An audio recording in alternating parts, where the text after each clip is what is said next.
نہیں، آپ کی فضیلت ابھی اور بھی باقی ہے اسی واقعے میں. درود پاک پڑھ لیجیے. اللہم صلی علی سیدنا مولانا محمد وعلی آل سیدنا مولانا محمد وبارک وسلم. صلاۃ و سلام علیک یا رسول اللہ صلی اللہ علیہ وآلہ وسلم. یہاں پر آپ سے یہ باتیں ہو رہی، وہاں پر کچھ صحابہ میں یہ باتیں بھی ہونے لگیں کہ عثمان تو نصیب والے ہیں، عثمان نصیب والے ہیں کہ انہیں حج بیت اللہ کرنے مل گیا.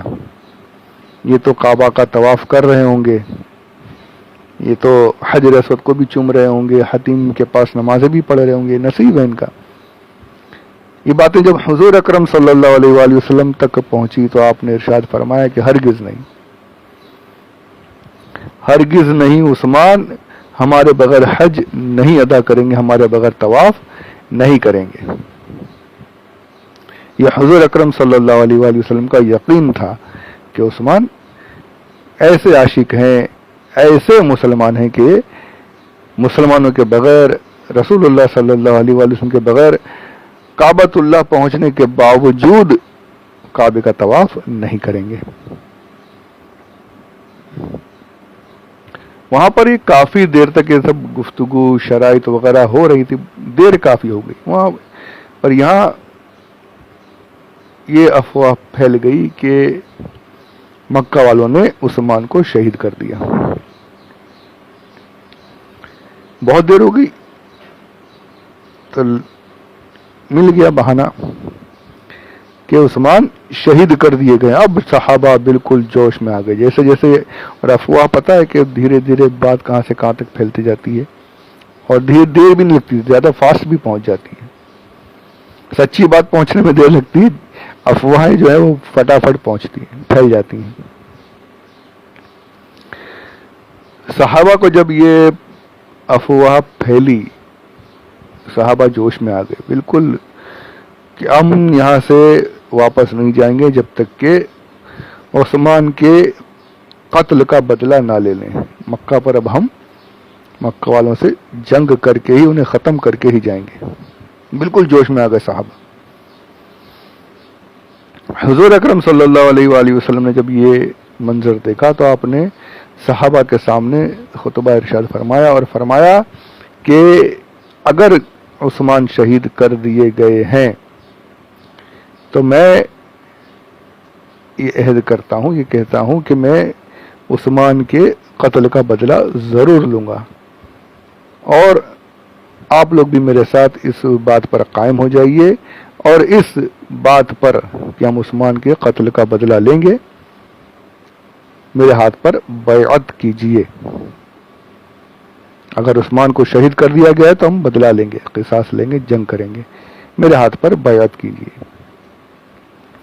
صحابہ حضور اکرم صلی اللہ علیہ وآلہ وسلم کے دست مبارک پر بیعت کرنے لگے. جب تمام صحابہ ہو گئے تو حضور اکرم صلی اللہ علیہ وآلہ وسلم نے اپنے ایک دست مبارک پر اپنا دوسرا دست مبارک رکھا اور ارشاد فرمایا کہ یہ میرا ہاتھ ہے اور یہ عثمان کا ہاتھ ہے. میں عثمان کی طرف سے بیعت لیتا ہوں کہ ہم پیچھے نہیں ہٹیں گے، ان سے جنگ ضرور کریں گے. کیونکہ سامنے کفار قریش تھے پوری تیاری کے ساتھ، اور یہاں تو تیاری کے بغیر حج کے ارادے سے نکلے ہیں. اس لیے ضروری تھا کہ یہ سب سے عہد و پیمان لیا جائے بالکل کہ، اور ویسے بھی صحابہ تو بالکل ہمیشہ تیار، جان دینے کے لیے تیار. یہ بیعت کا جو یہ واقعہ ہے، یہاں پر یہ بھی دیکھیے کہ حضور اکرم صلی اللہ علیہ وآلہ وسلم نے یہ فرمایا کہ یہ میرا ہاتھ ہے اور یہ عثمان کا ہاتھ ہے. اس سے پتہ چلتا ہے کہ حضور اکرم صلی اللہ علیہ وآلہ وسلم کو یہ پتا تھا کہ عثمان با حیات ہیں، زندہ ہیں، ورنہ حضور صلی اللہ علیہ وآلہ وسلم اس طریقے سے بیعت نہیں کرتے.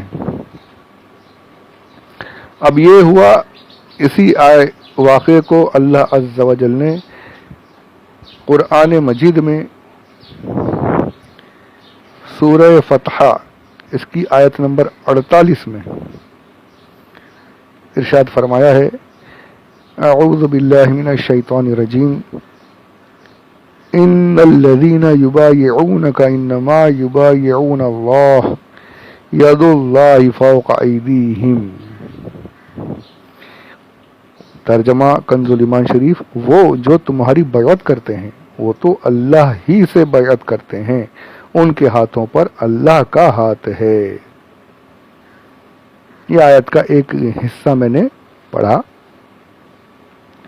اللہ عز و جل نے اس بیعت کو بیعت رضواں، بیعت جو ہے یہ اسلامی تاریخ میں بیعت رضواں کے نام سے مشہور ہے.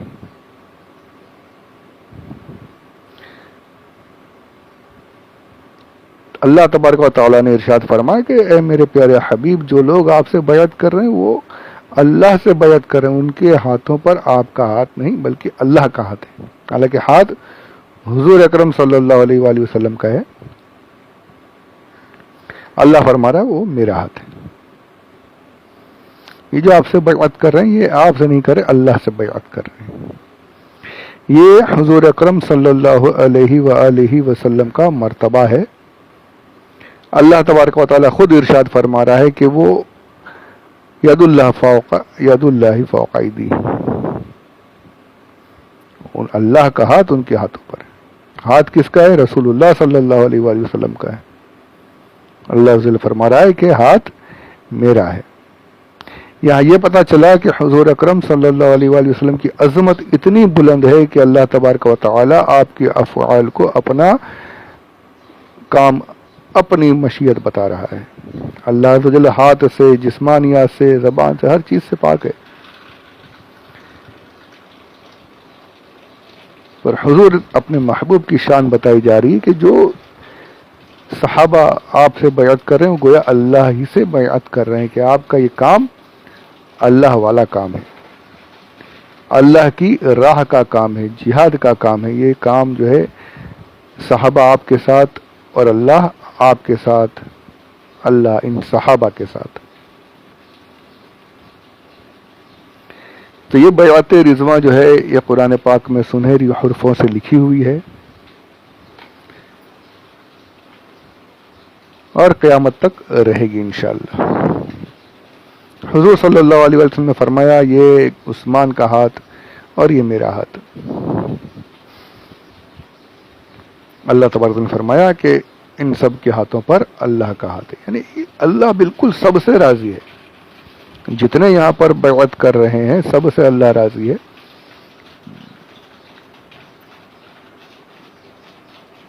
اور یہ بھی پتا چلا کہ حضرت عثمان غنی رضی اللہ تعالی عنہ وہ مقدس صحابی ہیں کہ جن کے دست مبارک کو حضور نے فرمایا میرا دست مبارک ہے، میرا یہ ایک ہاتھ جو ہے یہ گویا عثمان کا ہاتھ ہے. تو حضرت عثمان غنی رضی اللہ تعالی عنہ کا جو مبارک ہاتھ ہے یہ وہ ہاتھ ہے کہ جس نے اللہ تبارک و تعالی کے مبارک کلام کو، پاکیزہ کلام کو، اس کی آیات کو، وحیوں کو لکھا ہے. کاتب وحی بھی رہے ہیں آپ. تو یہ حضرت عثمان غنی کی شان ہے کہ وہاں پر وہ طواف نہیں کر رہے، یہاں پر اللہ عز و جل اور اللہ کے پیارے محبوب صلی اللہ علیہ وآلہ وسلم فرمانے کہ میرا دست مبارک جو ہے یہ عثمان کا دست مبارک ہے. کتنی بڑی بات ہے.